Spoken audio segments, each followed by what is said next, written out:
لباژارێ قامشۆ جەژنا قوربانێ نەهات پیرۆزکردن و تەنێ گۆرستانە شەهیدە هاتن سەردانکردن و سەدەمێن سەرەکەژی ئەو بوون گۆباژارێ کۆبانێ بتایبەت و ڕۆژاوای کوردستانی بگشتی ڕاستی عێریشن هۆڤانەیە چێتەیەن داعشتێن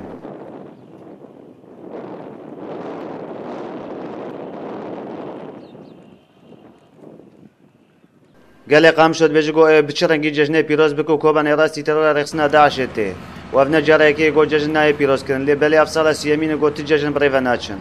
وعيدا قلتها بيروز وعيد شر كوبا شر انتشار يعني عم قلتي عاد جنون وعم قلتي دلالو چت بێژ چ ژۆ کۆبانێت بێژە ما خدي وابهن خدي وابوها فقيني اسبيكي ام برخدانا كوباني سلاف ذكن ام ججنا قلي كوباني بيروز ذكن دنابا في برخدانا برومت وهيجا شخو عيد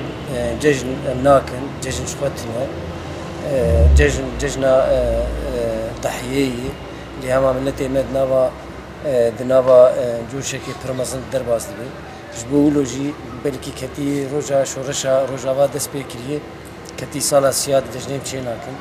لبلي ام ديسا جي حردو قوتي خو حردو هيزي خو سلاف دكن و عيدا وا بيروز دكن جەژن vê salê jî nihat pîrozkirin Rojavayê Kurdistanê û hêviya sereke gel jî ew got berxwedana bajarê Kobanê bi ser keve û şer li hemû Rojavayê Kurdistanê rawestita got jiyan vegere wekî berê. Arîn Şexmûz, Kursat News, Qamişlo.